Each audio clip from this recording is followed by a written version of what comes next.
Anger steals your peace and clouds your mind. Everyone wants to feel calm and in control, no matter what others say or do. Imagine waking up every day with a strong shield around your emotions that no one can break. What if you could stop letting others' words or actions shake you to your core?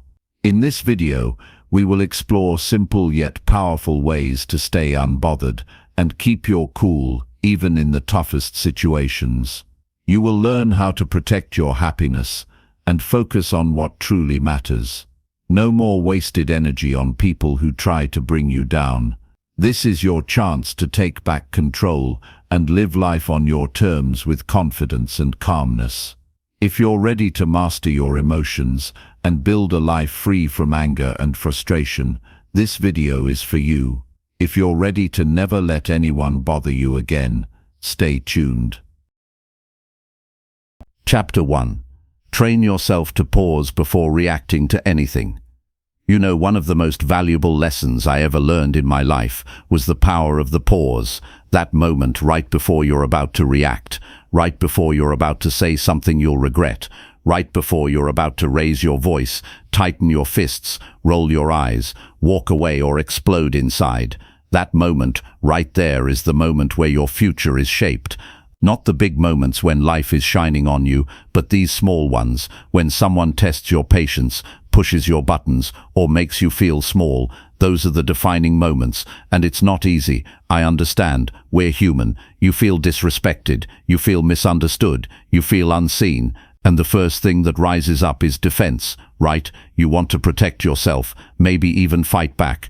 But here's what I learned from experience, and here's what I believe will change your life if you understand it. The person who can pause before reacting is the person who holds the real power. The pause is not weakness, it's not silence, it's not fear, it's control, it's emotional strength, it's self-respect. Because when you pause, you create space, and in that space, you get to choose your response instead of being controlled by someone else's behavior. That's freedom. Most people are reacting all day long. They get triggered by words, by looks, by opinions. Their mood swings depending on what someone else says or does. You know what that really means. It means their emotions are being rented out. They're not in charge. But you don't want to live like that. You don't want to give that kind of power to anyone. Not your boss, not your friends, not your family, not a stranger. You want to own your inner world. You want to stand still inside while the world around you shakes. That's the kind of person who earns respect. Quiet strength, calm presence, steady heart. The truth is, it's not what happens to you, it's how you handle it. And to handle it right, you've got to train your mind. Because the pause doesn't come naturally. You weren't born with it. It's built. It's practiced. You develop it like a muscle. At first you'll fail. You'll react. You'll get upset. And maybe you'll regret your words. That's okay. That's part of the work. Growth doesn't come from perfection. It comes from effort.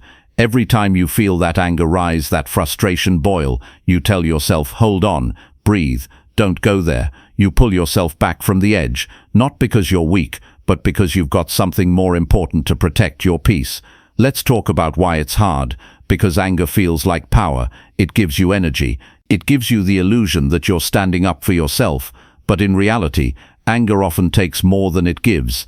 It burns bridges, ruins moments, and leaves you drained.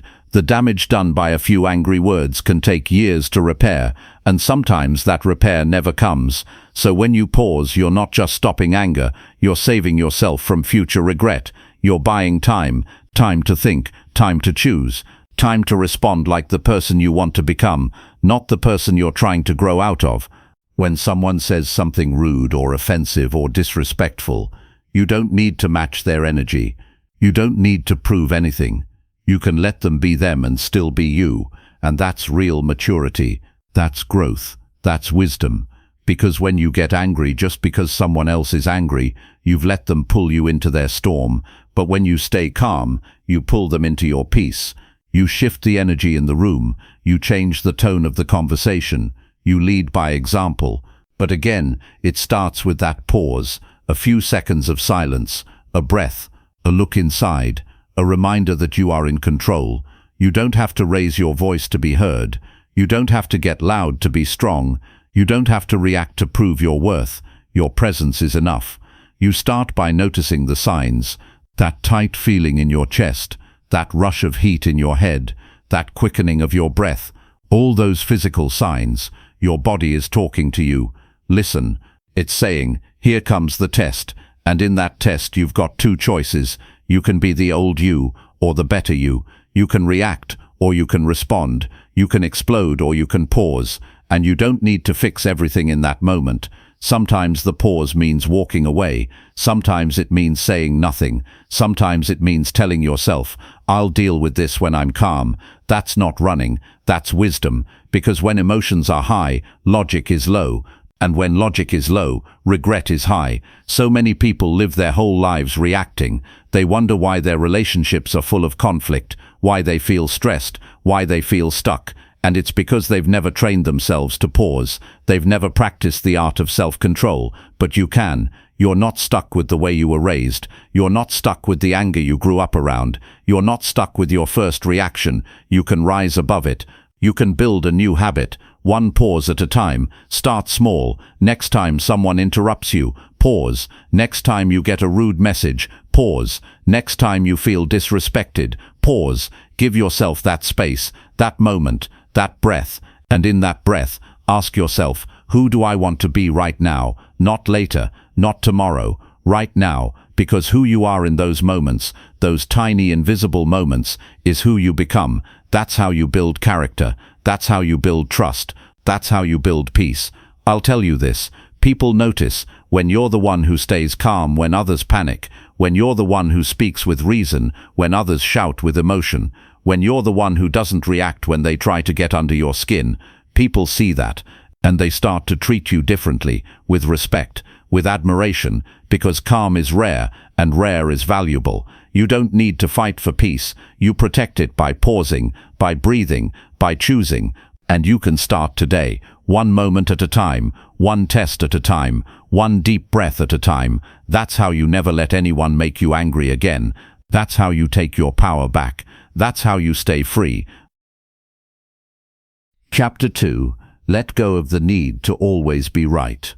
One of the biggest traps that people fall into without even realizing it is the need to always be right. It's subtle. It sneaks in during arguments, disagreements, or even small conversations. And before you know it, your peace is gone, your energy is wasted, your relationships suffer, all because you couldn't let go of needing to win the moment. But here's the truth, needing to be right all the time is not strength. It's insecurity dressed up as pride, and it will steal more from your life than it will ever give. When you constantly have to prove your point, when you always need the last word, you turn every disagreement into a battle. You build walls where bridges could be.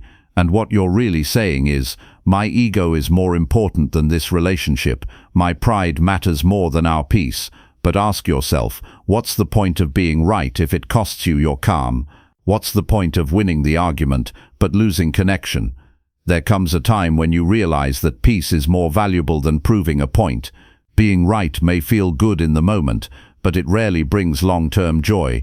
And the truth is, other people's opinions are not always threats. You don't have to correct everyone. You don't have to argue every time someone disagrees. You can hear a different view and still stay grounded. You can walk away from a debate and still keep your dignity. Some people spend years trying to convince others they're right, but deep down they're just trying to convince themselves. It's a lonely road, because when you value being right over being kind, you push people away. You create tension where there could be understanding, and worst of all, you become reactive, easily triggered, emotionally tired. That's not power, that's dependence. Your peace depending on someone else agreeing with you, and that's a hard way to live. Imagine waking up every day ready to argue, to defend, to prove. That's not freedom. That's being on edge all the time. Real freedom is being able to listen without needing to correct. It's being able to say, maybe you're right, or even, it's okay if we don't agree, and still feel calm inside. That's confidence. That's maturity. You see, letting go of the need to be right doesn't mean you stop standing up for yourself. It means you choose where your energy goes. Not every comment deserves a response. Not every opinion needs your counterpoint. Sometimes the smartest thing you can say is nothing. Sometimes the strongest thing you can do is walk away, not because you lost, but because you've grown, because you no longer need to win every little fight to feel secure. Think about how many times an argument wasn't really about the topic. It was about the ego, about who looked smarter, who got the upper hand, who backed down first. Those arguments don't solve anything. They don't bring people closer. They just leave everyone more tense, more bitter, more disconnected. And it all comes from the mindset that being right is more important than being whole. But you don't have to live like that. You can start to practice letting go. The next time you feel that urge to correct someone, pause, ask yourself, does this really matter? Is this conversation worth the energy, the emotion, the possible distance it might create? Most of the time, the answer will be no.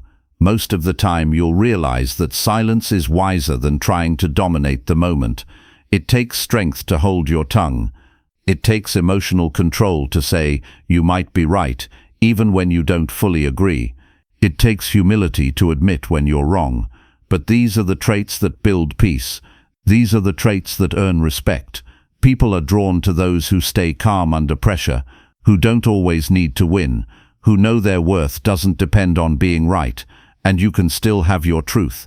You can still speak up when it matters, but you don't need to be forceful about it. You don't need to prove anything. The truth speaks for itself when you speak it calmly. The more you trust yourself, the less you'll feel the need to convince others. Start noticing how often your anger is connected to pride, how often your frustration comes from not being agreed with. That awareness is powerful, because once you see it, you can start to change it. You can start to choose peace over power struggles. You can choose clarity over conflict. You can choose your growth over your ego. There will always be people who think differently than you, who challenge your beliefs, who test your patience, and that's okay. You don't need everyone to see the world your way. You just need to stay clear in your own mind, to stay steady in your own heart. You can say that's your opinion and move on. You can say I see where you're coming from and let it be. Not every battle is worth entering. Not every disagreement needs to be settled. Think of all the time and peace you'll save when you let go of the need to be right. Think of how light you'll feel when you're no longer burdened by trying to win every conversation. That space you create, emotionally and mentally, gives you room to focus on what truly matters: your goals, your growth, your relationships, your peace. This mindset doesn't just change how you talk to others, it changes how you talk to yourself. You become less hard on yourself, less critical. You stop trying to prove your worth through perfection, and you start showing yourself grace. Because when you let go of needing to be right, you make room for learning, for listening, for expanding. You begin to understand that life isn't about being the smartest person in the room. It's about being the most present, the most grounded, the most open. And that shift, that's powerful. That's what real leaders do. They don't argue to dominate. They guide through understanding, through calm, through clarity. You're not here to prove your worth to anyone. You're here to live in peace with yourself and with others. And peace comes when you stop needing to win every point. When you stop making every moment about being right. You don't have to fight to be seen. You don't have to shout to be heard. You don't have to be right to feel good about yourself. You're allowed to walk away from arguments. You're allowed to let someone else feel like they've won. Because in truth, when you choose peace, you've already won. You've chosen yourself. You've chosen your future. And that's the kind of strength no argument can take away from you. Chapter 3. Don't take things people say too personally. One of the hardest things to learn, but one of the most important, is how not to take things personally. People will say things that sting. They'll speak without thinking. They'll project their frustration, their fears, their insecurities right onto you. And if you're not careful, you'll carry that weight on your shoulders like it's yours. But it's not. What someone says about you, how someone treats you, what kind of mood they're in, most of the time it has far more to do with them than it ever had to do with you. Taking things personally doesn't mean you're weak. It means you care. It means you're human. But when you care too much about every opinion, every look, every word, you lose your center. You give your peace away one comment at a time. Someone says something disrespectful and your whole mood shifts. Someone ignores your message and your confidence drops. Someone criticizes you and you start doubting yourself. That's the cost of taking things too personally. It gives everyone else control over how you feel. But here's what you've got to understand. Not everything deserves a reaction, and not every opinion is your truth. People are walking through their own storms.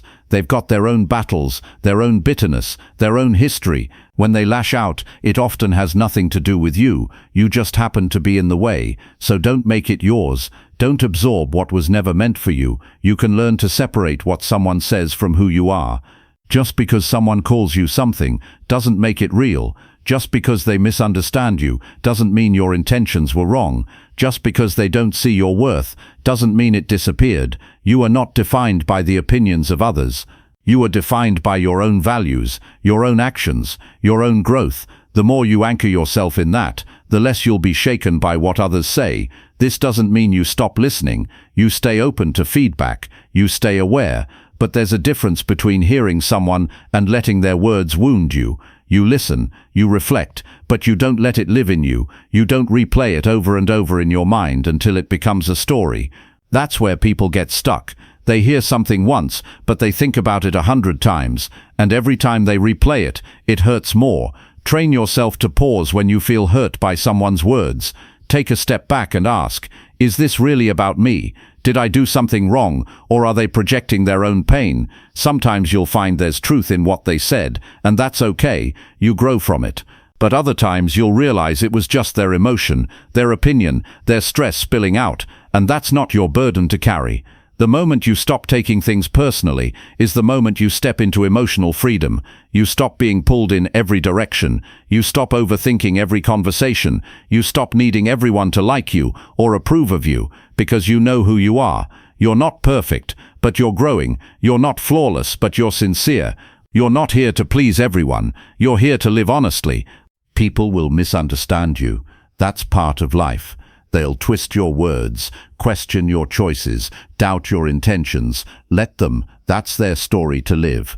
You stay focused on yours. You keep doing the work. You keep showing up with integrity. You keep speaking your truth with calm, and eventually your peace becomes louder than their noise. Sometimes people say things to get a reaction. They want to trigger you. They want to see you upset, defensive, thrown off. That gives them a sense of power. But when you don't react, when you stay calm, you take that power away. You show them and yourself that you're not emotionally available for drama. You've moved past that level. You've got higher places to be. And the truth is, the more secure you become, the less personal everything feels. When you know your worth, insults lose their sharpness. When you trust your path, criticism doesn't shake you. When you're proud of who you're becoming, other people's opinions become background noise. It's not that you don't care, it's that you don't carry. Think about how light your life could feel if you didn't take things so personally. You'd have more space in your mind, more energy in your body, more peace in your heart. You'd stop wasting time overthinking conversations, doubting your every move, or trying to explain yourself to people who are committed to misunderstanding you. That's a powerful shift. This kind of strength doesn't happen overnight. It's built. It takes practice. But every time you catch yourself getting triggered, you've got a chance to grow. You can remind yourself, their words don't define me. Their opinion is not my reality. And you move on, not with bitterness, but with peace. Not with resentment, but with clarity. You don't owe everyone an explanation. You don't have to prove your worth. You don't need to defend your every decision. The people who truly care will seek to understand. The ones who don't, won't, and that's okay.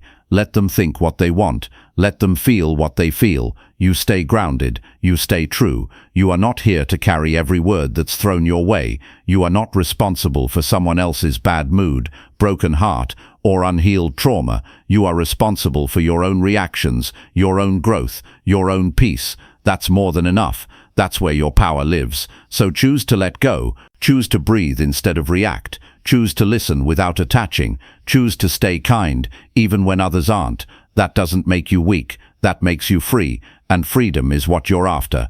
Emotional freedom, mental peace, A heart that doesn't get bruised every time someone else opens their mouth. Keep showing up with love, but don't let someone's lack of love define how you feel about yourself. Keep doing your best, but don't expect everyone to see it. Keep being kind, even when people are careless with their words. That's strength, that's leadership, that's maturity. At the end of the day, not everything is personal. Not every word is about you. Not every action is a reflection of your value. Most of the time it's about them, their stress, their mood, their journey. Let it pass through. Don't hold it. Don't dwell on it. Just stay steady, stay clear, and keep rising. That's how you stop taking things personally. That's how you stay light in a heavy world. That's how you live free. Chapter 4. Learn to stay calm when others lose control. One of the greatest skills you can ever develop is the ability to stay calm when others lose theirs. It might sound simple, but it's one of the hardest things to master, because when someone else raises their voice, your natural reaction is to meet their energy. When emotions get high, your instincts want to jump in, defend, explain, fight back. But the real strength is not in matching someone's chaos, it's in keeping your own peace. You've probably seen it before. Someone loses their temper, throws words like knives, gets loud, dramatic and out of control, and the people around them get pulled into that storm. The mood changes, the tension rises, and suddenly everyone's reacting off emotion instead of logic. That's what happens when no one stays calm. But if just one person, just one remains steady, everything shifts. That person becomes the anchor. They don't feed the fire, they don't add fuel, they simply stay composed. And in doing that, they lead the situation, not with force but with presence. There's something powerful about being the one who doesn't break under pressure. Not because you don't feel, but because you've trained yourself to respond, not react. That takes discipline, that takes practice, but it can be learned. No matter your past, no matter how you used to handle stress, you can teach yourself to stay composed when the room gets loud. Start by understanding this. Other people's emotions are not your responsibility. You are not here to absorb their chaos. You are not here to carry their emotional weight. You're here to stay clear on your own values, your own actions, your own state. That doesn't mean you're cold. It doesn't mean you don't care. It just means you've learned how to protect your peace while still showing up with kindness. It begins with awareness. When someone starts to lose control, pay attention to your body. Maybe your heart starts racing, your jaw tightens, your hands clench. That's your body getting ready to react. But this is where you take a breath. You create a small space between their energy and your response. In that space, you take back your power. You remind yourself, I don't need to match this energy. I don't need to get pulled in. Staying calm doesn't mean you let people walk over you. It doesn't mean you tolerate disrespect. It means you respond with strength instead of emotion. You speak with purpose instead of panic. You hold your ground with quiet confidence, and when someone's outburst doesn't shake you, they notice. It forces them to confront their own behavior. It shows them that control doesn't come from volume, it comes from composure. The truth is, most people are used to triggering reactions. They're used to pressing buttons and getting a rise. When they don't get that from you, they don't know what to do, and that's a good thing, because it teaches them that not everyone will respond to negativity with more negativity. It raises the standard, it sets a new tone, but this kind of calm isn't automatic. You have to build it, one moment at a time. It starts with small situations, a delayed line, a rude comment, a driver cutting you off. Practice being unshakable in the minor things, so when the big things happen, you've already built the muscle. You don't need to think about how to respond. You've trained yourself to remain steady. Sometimes people will accuse you of not caring simply because you're not reacting like they expect. Don't let that get to you. Staying calm doesn't mean you don't feel. It just means you've chosen not to let your feelings control your actions. And that's what leadership looks like. That's what emotional maturity looks like. When someone loses control and you stay grounded, you're not just helping yourself, you're helping them too. You're offering a mirror.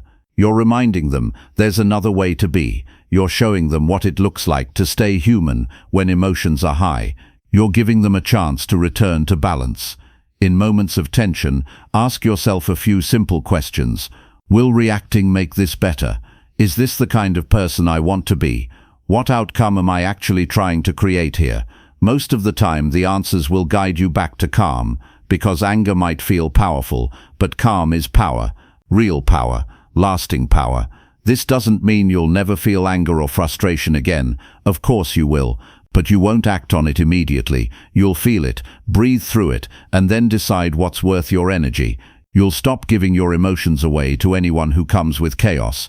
You'll protect your clarity like it's gold, because it is. There will be times when someone shouts, criticizes, or blames you unfairly, and you'll feel that surge inside, that old part of you that wants to shout back. But you'll remember, you've grown, you've practiced. You don't need to prove anything to anyone. Your peace is not for sale. Your reactions are yours to control. That's what being in charge of yourself looks like. Staying calm doesn't mean you're passive. It means you're powerful enough to choose your response. It means you know when to speak and when to stay silent. It means you lead the moment instead of getting dragged by it. That's not easy, but it's worth it, because the more calm you bring into the world, the more control you have over your own life. When others lose control, they're showing you their limits. When you stay calm, you're showing them your strength. Not everyone will understand it. Some might even try to challenge it, but don't fall for the bait. Don't let someone else's chaos become your chaos. You've worked too hard for your peace. You've earned your calm, and now you protect it with presence. The next time someone raises their voice, drops a hurtful comment, or spins out of control, breathe. Let their energy pass by like wind through an open window. You don't have to catch it. You don't have to hold it. Just observe it and choose differently. That's how you create a different life, not by changing others, but by mastering yourself. And the truth is, calm people change rooms. They set a tone that invites others to come down from the edge. They make others feel safe, not judged. They show what it looks like to face chaos without becoming it. That's who you're becoming. That's the power you're stepping into. The world doesn't need more noise. It needs more calm. It needs more people like you. People who can stay grounded when everything around them shakes. That's how you change your life. That's how you rise. That's how you lead. Stay calm, not because everything's perfect, but because you are strong enough to be still in the storm. Chapter 5. Shift your focus from reaction to understanding. Something powerful happens when you stop reacting and start seeking to understand. Most people go through life reacting to every comment, every situation, every disagreement, without ever pausing to ask, why did that happen, or where is this really coming from? They get upset, irritated, offended, but all of that comes from the habit of reacting too quickly, and that habit steals more peace than anything else. The shift happens when you realize that not every moment needs your judgment. Some moments just need your attention. Understanding starts when you stop taking things at face value. When someone snaps at you, your first instinct might be to snap back, but if you take a second to look a little deeper, you might see someone who's overwhelmed, someone who's scared, someone who's tired or stressed. That doesn't excuse poor behavior, but it gives you a clearer picture. And that clarity gives you power, the power to respond with thought instead of impulse. It's easy to react. It takes no strength to get defensive. It takes no wisdom to argue back. But to understand, that takes self-control. That takes patience. That takes the ability to slow down your thoughts and ask better questions. You start looking past the surface and into the root. You start wondering, what's really going on here? And in doing that, you stop becoming a mirror to other people's emotions. You become a filter. You don't just bounce energy back. You decide what's worth holding on to. Most conflict comes from misunderstanding. Someone says something, you hear it through your filter, and immediately respond with your interpretation. And if that filter is full of assumptions, insecurities, or past wounds, your reaction won't be about the present moment. It'll be about everything you haven't healed. But when you replace reaction with curiosity, everything changes. You become less focused on proving a point and more focused on building a bridge. The shift is subtle but powerful. Instead of saying, I can't believe they said that, you start asking, I wonder what made them feel that way. Instead of responding with, that's wrong, you start thinking maybe they see something I don't. This doesn't mean you agree with everyone. It just means you're open to seeing the full picture before you respond. And that kind of maturity gives you a massive edge in life. It helps in relationships, it helps in business, it helps in day-to-day interactions, because people feel safer around someone who seeks to understand rather than dominate. They let their guard down, they speak more openly, they're more likely to work with you, not against you. That's the kind of person you want to become, not reactive, but responsive, not aggressive, but aware. Think about the last time someone made you upset. Did you pause before reacting, or did you go straight into defense mode? Now imagine if in that moment you asked yourself, what could this be about? Not just what was said, but what's underneath it. That small shift in thinking could save you hours of conflict, days of emotional stress, and years of resentment. You don't always need to fix the other person. Sometimes all you need to do is understand them. Just that. You don't have to agree, you don't have to validate bad behavior, but understanding gives you insight. It helps you make better decisions, it helps you choose your battles, it helps you move forward without carrying unnecessary weight. When you train yourself to stay curious instead of triggered, you become emotionally intelligent. You start noticing patterns.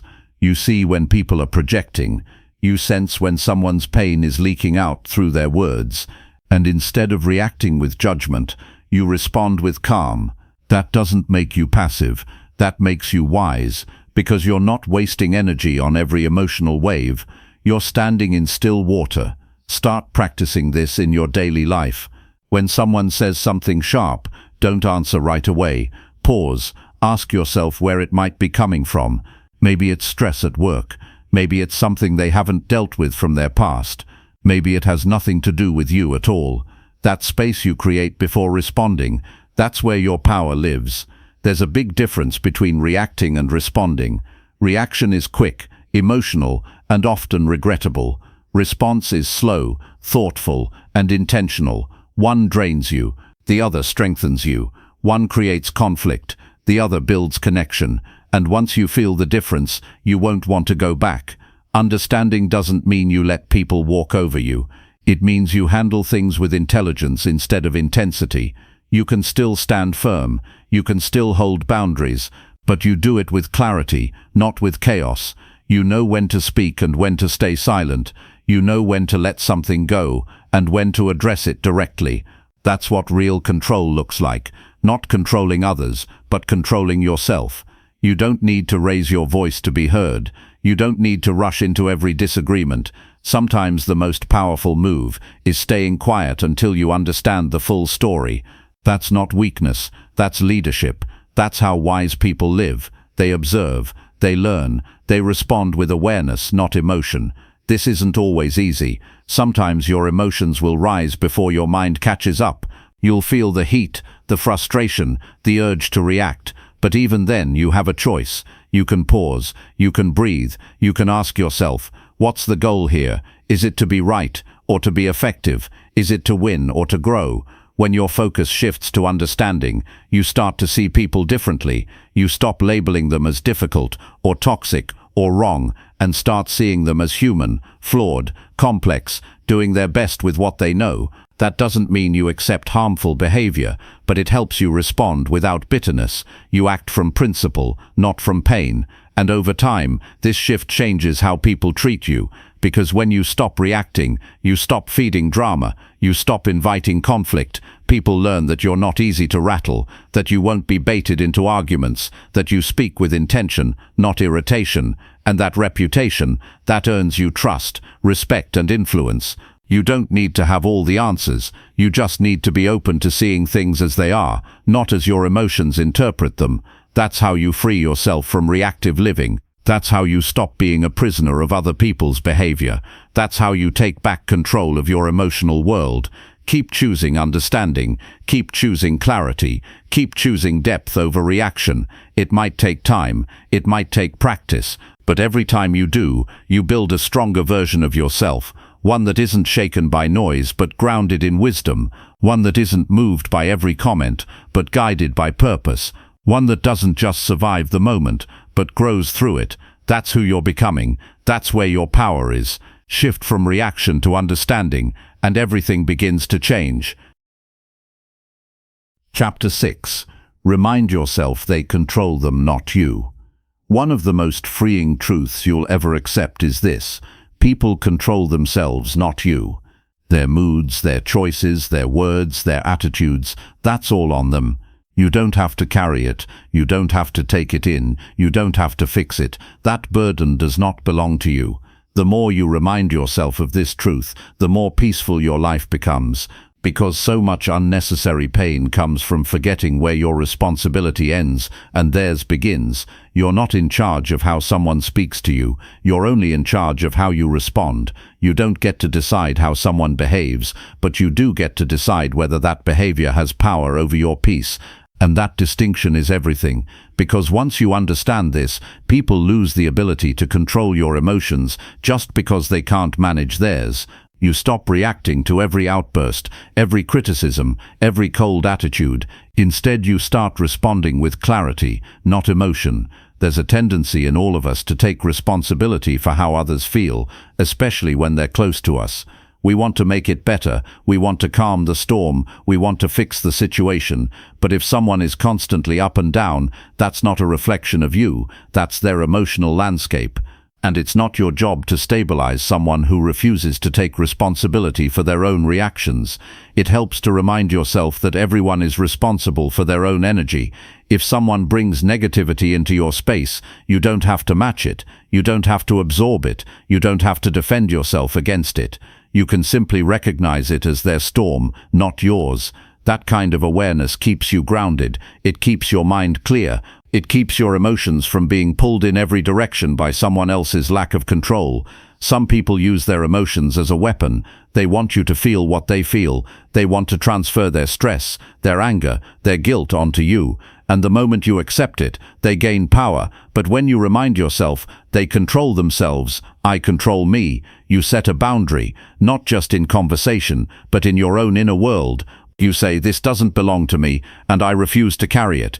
This kind of self-control doesn't make you cold, it makes you wise, because wisdom knows the difference between helping someone and trying to live their life for them. Wisdom knows that being compassionate doesn't mean becoming a dumping ground. You can care without carrying. You can support without sacrificing your own mental clarity.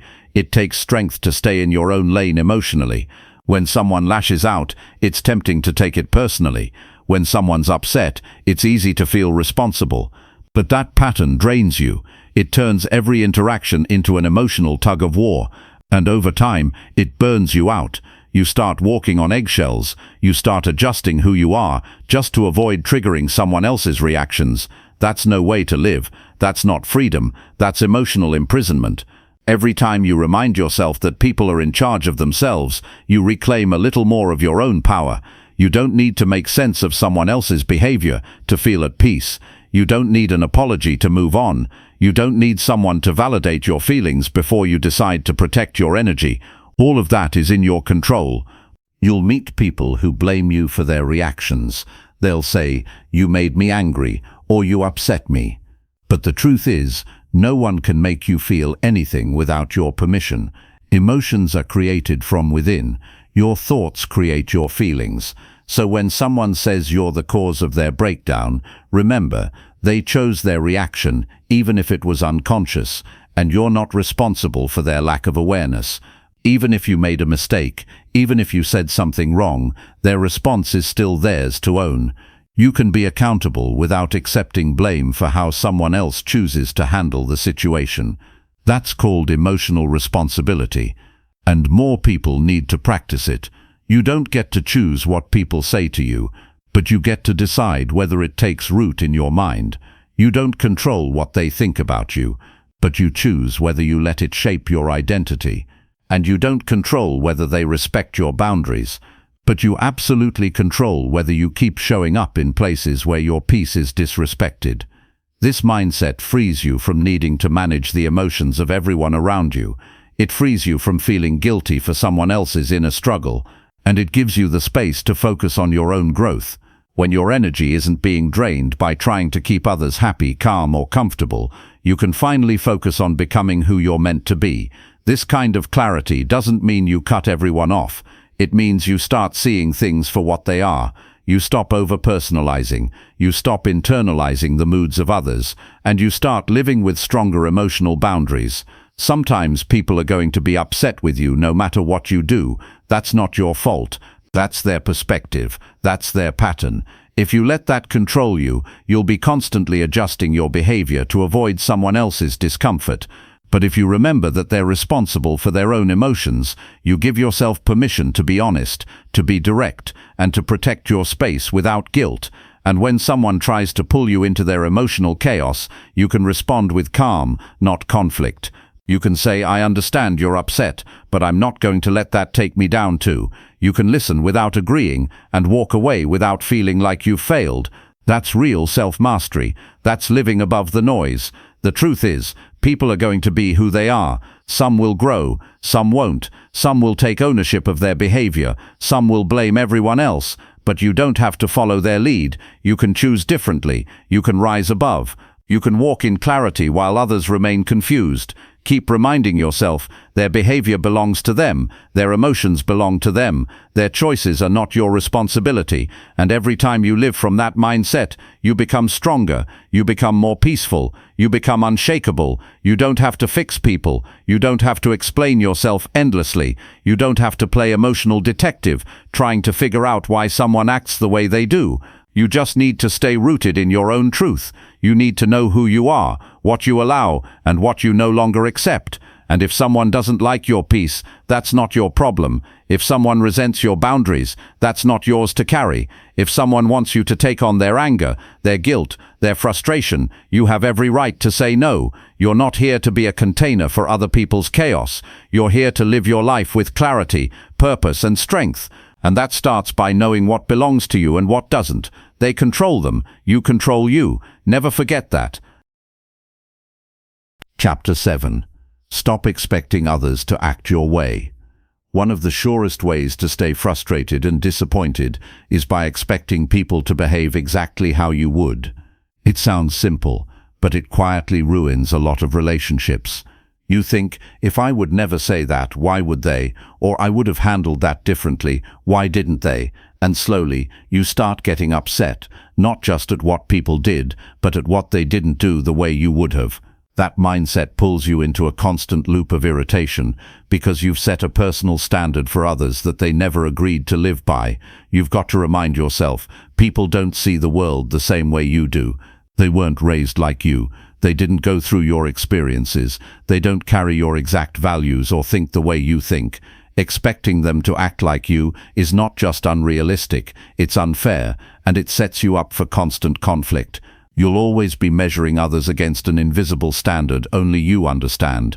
When you expect people to speak with the same care you do, respond with the same level of thought you give, or act with the same level of effort you bring, you're asking for trouble. Because people have different priorities. Some people value speed over quality. Others care more about being heard than being right. Some people act out of fear, others out of habit. And if you keep holding them to your personal system, you'll spend more time being let down than living in peace. This doesn't mean you lower your standards. It means you stop expecting everyone to live by them. You can still hold yourself to excellence, honesty, and clarity, but you also recognize that others are living from their own internal compass, and sometimes it's completely different from yours. That's not betrayal, that's just reality. It helps to stop saying things like, they should have known better, or I would never do that. Those sentences keep you stuck in resentment. The truth is, what's obvious to you isn't always obvious to someone else. What's natural for you might take someone else years to learn, and if you keep expecting people to mirror your mindset, you'll either grow bitter or isolated, and neither one of those paths leads to peace. The more you let go of how people should act, the more you start seeing them for who they really are, and that's powerful because it gives you the clarity to make better decisions. Instead of hoping someone will change, you accept what they're showing you. You stop arguing with reality. You stop being surprised by repeated behavior. You learn to believe patterns, not promises. When someone disrespects you once, and you forgive it, you may think, they'll act differently next time, because that's what I would do. But that's not how life works. People don't automatically change because you gave them grace. Some will keep repeating their actions until they're forced to grow, or until you stop tolerating it. And when you accept that people act from their level of growth, not yours, you take a step toward real freedom. It also means giving up the silent contracts we often create in our minds. You know the kind. If I'm there for them, they'll be there for me. Or if I'm honest, they'll be honest too. And while that sounds fair, life doesn't always work that way. People don't always return what you give, not because they're bad people, but because their way of living might not match yours. Expecting equal energy, loyalty, or understanding in every situation is a fast track to disappointment. But there's something freeing about finally saying to yourself, they are who they are, I don't need them to be me. It helps you let go of unnecessary pain. It helps you stop overanalyzing why someone didn't act how you expected. It helps you release the grip on trying to shape others through silent expectations. Instead of getting angry when someone doesn't act how you would, you start observing. You notice. You learn. You stop making excuses for behavior that doesn't align with your values, but you also stop demanding that people change just to make you feel better. That's not love. That's control, and control is exhausting. This shift also brings more peace into your relationships. You stop correcting every little thing. You stop needing to mold people. You just accept them and adjust accordingly. If someone's behavior doesn't align with what you value, you don't yell, complain, or try to guilt them into change. You decide whether this is someone you want to keep around, and then act accordingly. Sometimes the most peaceful decision isn't fixing the relationship, it's releasing the expectation. You stop needing people to be a certain way, you just let them be, and from there you make your decisions based on reality, not how you wish things were. That's maturity, that's wisdom. That's where emotional strength is built. You've got to stop believing that people owe you the behavior you'd give them. Kindness should be given because it's who you are, not because you're trying to earn it back. Love should be shown because it's in your nature, not as a contract. And respect should be expected, but not demanded from everyone you meet. Some people just aren't wired to act the way you are, and that's okay. You can still live with integrity, even when others don't. The key is to lead by example, not by expectation. When you show up with consistency, honesty, and care, not to control, but because it's who you are, you start attracting the kind of people who value that, and slowly the need to change others fades. You stop being upset with those who can't meet you where you are. You just stop showing up where you aren't respected. This mindset keeps you from wasting energy trying to fix the unfixable. You don't get bitter when people don't say thank you. You don't lose sleep because someone didn't match your effort. You stop using your energy to analyze their every move. You simply acknowledge it, adjust your involvement, and protect your peace. It's not cold to stop expecting people to act your way. It's smart. It allows you to focus on what you can control, your mindset, your effort, your decisions. And the more you focus on that, the more peace you create, no matter how others behave. You're no longer tied to the chaos of hoping they'll change. You're grounded in who you are, regardless of what they do.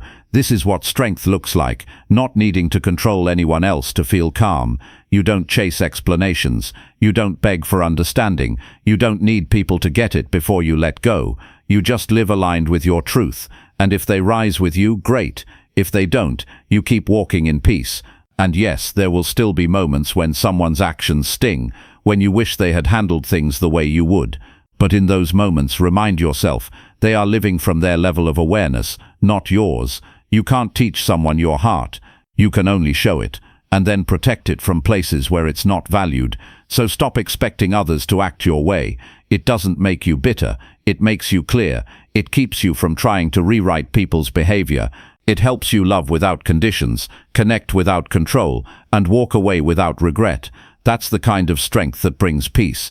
That's the kind of wisdom that builds a better life. Chapter 8. Practice deep breathing when emotions rise up. When emotions start to rise, everything feels tighter. Your chest, your shoulders, your jaw, your heart beats faster, your thoughts start racing, your voice gets sharper, and before you even realize it, you're reacting, not thinking. You're caught up in the feeling instead of choosing your response. That's the moment where everything can shift if you know how to interrupt the emotional storm. And one of the simplest, most powerful tools you'll ever learn is to breathe deep, slow, intentional breathing. It sounds too simple to matter, right? Just breathe. But this isn't about the automatic, shallow breaths we take all day. This is about conscious breathing. Breathing that tells your body, you're not in danger, you're safe, you can slow down. Because when your nervous system thinks you're under threat, whether it's a real threat or just an argument, it sends your body into fight or flight. That means adrenaline, tension, tunnel vision, and impulsive decisions. But when you take a deep breath, you start shifting from reaction to regulation. The breath is the bridge between your body and your mind. It's the fastest way to pull yourself out of that emotional spin and back into the present moment. It brings you back to yourself. You start remembering what actually matters. You stop saying things you'll regret later. You gain just enough space to think clearly, and sometimes that space is all you need to choose peace over chaos. When you practice deep breathing in moments of emotional tension, you're not just calming yourself down, you're training your system to stay in control, you're building a new habit, and the more you practice it, the easier it gets. At first it might feel awkward or slow. You'll feel the heat rising and think, breathing isn't going to help. But if you push through that moment, if you take one long breath, then another, you'll notice your body softening, your voice getting quieter, your thoughts slowing down. That's the breath working for you. It's not a trick. It's not about ignoring how you feel. It's about staying present with the feeling without letting it take over. Most people are afraid of their emotions because they've never learned how to sit with them. They get uncomfortable and try to push them away, or they explode and say it's just who they are. But there's a third option. You can let the emotion rise, breathe through it, and let it pass without turning it into something destructive. That's real emotional strength. Try it the next time frustration creeps in. Someone cuts you off. Someone says something that hits a nerve. Your instinct might be to fire back, but instead, pause. Close your mouth, inhale deeply through your nose, slowly fill your lungs, and exhale gently, not once, not quickly, at least 3 times. Give yourself the gift of those breaths, and you'll see the world won't end if you don't respond right away. In fact, your peace just might begin there. Your breath is always available. It doesn't require equipment. It doesn't take a class. It just takes awareness. But it's often the last thing people think about when emotions spike. That's why practice matters. Don't wait for the hard moment to start learning how to breathe deeply. Practice it when you're calm, so when tension hits, it's already part of your instinct. Breathe in calm, breathe out tension, feel the air fill your chest, feel your shoulders drop as you exhale, let your jaw unclench, let your stomach soften. Remind yourself that this feeling is temporary and you don't have to act on it. You just need to breathe through it. This doesn't mean you suppress your feelings. It means you learn how to experience them without being ruled by them. When you feel anger rise, you don't have to yell. When you feel sadness creep in, you don't have to hide. When anxiety surfaces, you don't have to panic. You can breathe, and breathing gives you power. The power to stay grounded, the power to stay kind, the power to stay true to who you want to be, even in difficult moments. This is especially important in relationships, whether it's with a partner, a friend, a family member, or a colleague. Things will get heated, differences will come up, and if both people are reacting, it becomes a battle. But if even one person is breathing through it, staying calm, choosing their response, that person can change the entire direction of the moment. They become the steady one, and steady people hold the room. They earn respect, not by being louder, but by being centered. You won't always get it perfect. There will be moments when you forget to breathe, when you snap, when the emotion wins. That's okay. This isn't about perfection, it's about growth. Every time you come back to your breath, you're building a stronger foundation. You're teaching your body and your mind that you're in control, not the anger, not the anxiety, not the story in your head, you. And with time, you'll notice something incredible. The situations that used to throw you off don't hit as hard anymore. The people who once triggered you don't get the same reaction, not because they've changed, but because you have. You've learned how to stay in your body. You've learned how to ride the wave of emotion without drowning in it. You can even use your breath before the emotion rises. Feeling tension at work? Breathe. About to walk into a hard conversation, breathe. Noticing stress building in your chest before a decision, breathe. Use your breath as a reset button. Use it as your anchor.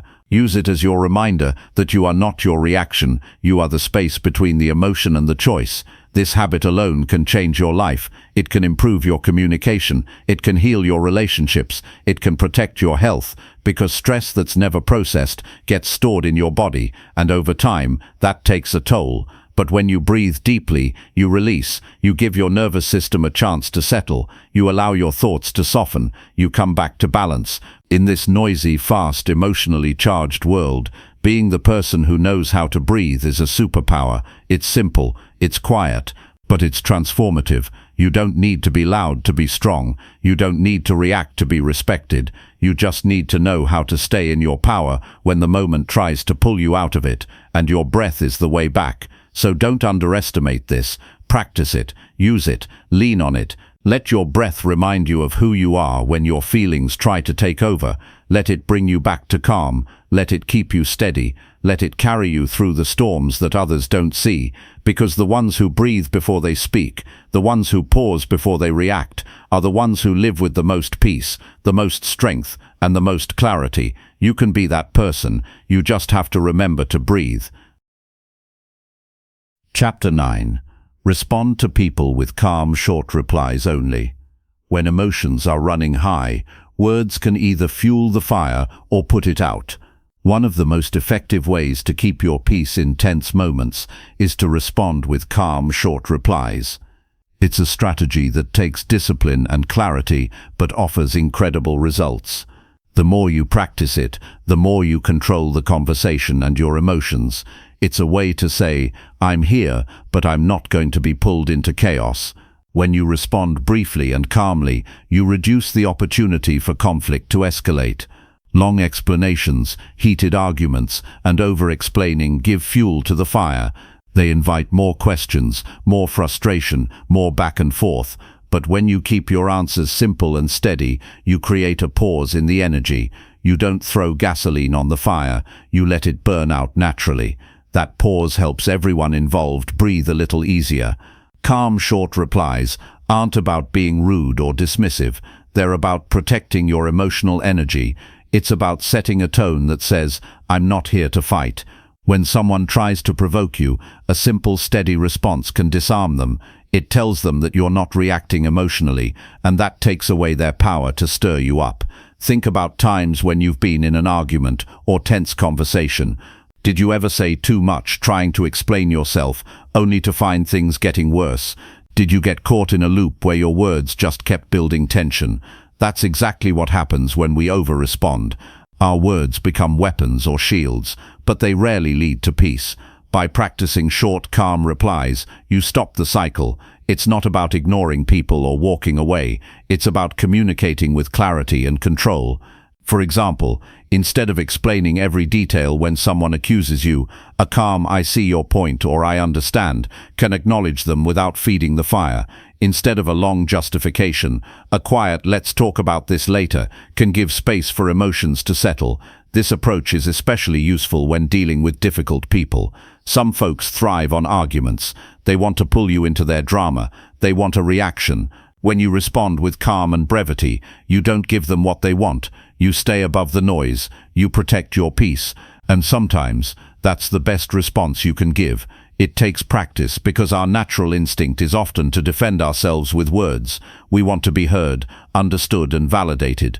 But in heated moments, that instinct can trap us. It can make us say things we regret or push people further away. When you pause and choose short replies, you give yourself time. You don't have to have all the answers in the moment. You can wait until things cool down.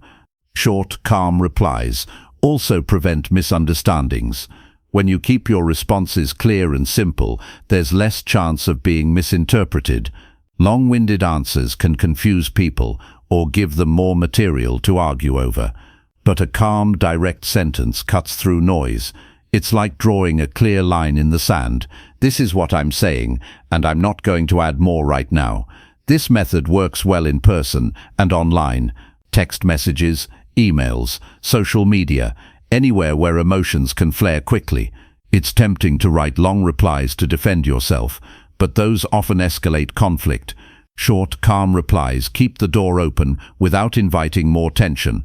When you start practicing this, you might worry about sounding cold or indifferent. That's a common fear. But calm and short doesn't mean unkind. It means controlled. You can still be respectful and empathetic in your tone without writing a novel. Sometimes, less really is more. A gentle "thank you for sharing" or "I hear you" can go a long way without fueling a fight. You'll find that people start to respect you more when you respond this way. They know you're not easily rattled. They see you as someone who manages their emotions and communication with maturity, and that respect changes how they approach you in future interactions. It's important to combine this with active listening. When you respond calmly and briefly, make sure you actually listen to what the other person is saying. Don't just wait for your turn to speak. Let your words show that you're present and engaged, even if you're not giving long replies. Sometimes, silence combined with a calm acknowledgement is more powerful than a long argument. This approach also helps you stay in control of your time and energy. You decide how much you engage and when. You don't get sucked into endless conversations that drain you. You protect your peace by giving only what you can handle in the moment. When someone is trying to provoke you, short, calm replies are a shield. They keep you from reacting impulsively. They help you avoid saying things you might regret.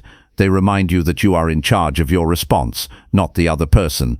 And that sense of control is empowering. Remember, you don't owe anyone an explanation for protecting your peace. Short, calm replies are not disrespectful. They are boundaries in action. They say, "I'm choosing peace over drama." And in a world full of noise, that's a powerful statement. You might be surprised how quickly this changes your life. Conversations that used to drag on and drain you suddenly feel lighter. You don't carry the weight of conflict anymore. You find yourself calmer, more grounded, and more able to choose your battles wisely. This is not about avoiding problems or hiding your feelings. It's about mastering your communication so you can handle tough moments without losing yourself. When you respond with calm, short replies, you give yourself space to think, to reflect, and to come back stronger. So start small. Practice saying less in your next tense conversation. Notice how it feels to hold back a long explanation. See what happens when you give a calm, clear reply instead of reacting with emotion. Over time, this will become second nature. You'll find a new strength in silence and simplicity. This skill protects your energy, your relationships, and your peace of mind. It helps you stay true to yourself without getting dragged into the chaos around you, and that's a skill worth developing. Because in the end, peace isn't about changing others, it's about changing how you show up, and calm, short replies help you do exactly that. Chapter 10. Focus your mind on solutions, not drama. When life gets tough, it's easy to get pulled into the chaos, the complaints, the blame, the frustration swirling around every problem. But there's a powerful choice you can make in those moments. Focus your mind on solutions, not on drama. That choice separates those who keep moving forward from those who get stuck in the noise. It's not about ignoring problems or pretending everything is fine. It's about where you put your energy and attention. Drama thrives on emotion, on fear, anger, confusion, and helplessness. When your mind latches onto drama, it's like getting trapped in a storm. You see the problem, but all you feel is overwhelm. You replay the story over and over, adding more reasons why things are unfair or why people are wrong. That kind of thinking keeps you stuck, locked in a cycle of stress that drains your energy and steals your peace. Switching your focus to solutions changes everything. Instead of getting caught in the mess, you look for the way out. You start asking, what can I do right now? What's the next step? How can this be better? These questions bring clarity. They turn your mind from a crowd yelling complaints into a calm room where decisions happen. And once your mind is calm, your actions become purposeful. Focusing on solutions requires mental discipline. It means catching yourself when you start spiraling into "why me?" or "this isn't fair." It means reminding yourself that complaining doesn't fix anything. It wastes time and energy that you need for action. When you catch that, redirect your thoughts. Shift from "this is a disaster" to "what's the first small thing I can do?" That small action might be a conversation, a plan, or simply taking a deep breath to steady yourself, but it moves you forward. This kind of focus is empowering because it puts you back in control. Problems happen to everyone, but not everyone chooses how to face them. When you focus on solutions, you're saying, I won't be paralyzed by the problem. I will find a way. It's a mindset of ownership. It says, I'm not a victim of circumstance. I am a creator of my response. Another benefit of focusing on solutions is that it frees you from unnecessary drama with others. When you focus on drama, you tend to get caught up in gossip, blame games, or emotional fights. These things distract from progress and poison relationships. But when your mind is on solutions, you communicate differently. You ask questions that move the conversation forward. You listen with the goal of understanding and fixing, not judging or blaming. People notice this shift. They see that you're calm, clear, and ready to act. And that kind of energy attracts cooperation, respect, and support. When you bring solutions instead of problems to the table, people want to work with you. They don't get defensive or dismissive. They engage. Your calm, solution-focused mind changes the dynamic. This doesn't mean ignoring your feelings or pretending challenges don't affect you. You still feel upset, frustrated, or scared. But instead of letting those feelings control your actions, you acknowledge them and then choose to act anyway. You recognize that feelings are temporary, but your actions create your future. That awareness strengthens your resolve. You might be thinking, it's easier said than done, and that's true. Shifting your focus takes practice, especially when emotions are high, but you don't have to do it perfectly. Just start with small steps. When something goes wrong, instead of rehearsing what went bad, list 3 possible ways to fix it. When a conversation starts turning negative, steer it toward finding answers. When your mind drifts toward blame, pull it back to responsibility. Over time, your brain rewires itself. You become less reactive and more proactive. You build a habit of scanning for solutions first, instead of diving into drama, and that habit saves you from a lot of wasted time, stress, and broken relationships. This shift also improves your problem-solving skills. The more you practice focusing on solutions, the more creative and resourceful you become. Your mind stops seeing obstacles and starts seeing opportunities. You get better at breaking down big problems into manageable steps. You learn to ask the right questions that lead to progress. And as your solution-focused mindset grows, so does your confidence. You begin to trust that no matter what happens, you can handle it. You stop fearing the unknown because you know you have the tools to navigate it. That trust lowers anxiety and helps you stay calm under pressure. One of the keys to keeping this mindset is self-talk. Pay attention to how you talk to yourself when things get tough. Do you say, this is impossible, or I'll never figure this out? Those words plant seeds of defeat. Instead, say things like, I can find a way, or this is hard, but I will handle it. Your words shape your reality. Speaking with confidence and calm rewires your brain toward solutions. It's also important to surround yourself with people who support this way of thinking. Drama can be contagious. If your friends or co-workers focus on problems without seeking answers, it's easy to get dragged into their mindset. Seek out people who encourage action, who ask questions like, what can we do next, or how can I help? Those are the people who inspire growth, not despair. You don't have to do this alone. Sometimes the solution isn't something you can figure out on your own. It might require asking for help, learning something new, or making a change you've been avoiding.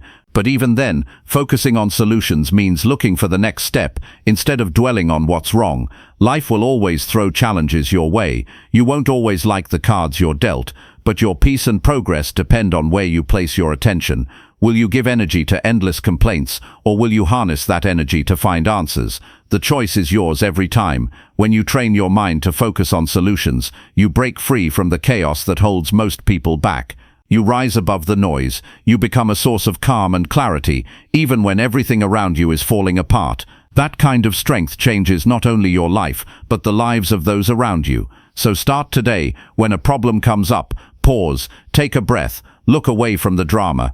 Ask yourself, what can I do to make this better? Then take the first step, no matter how small. Over time, this simple shift will transform how you handle difficulties and how you live your life.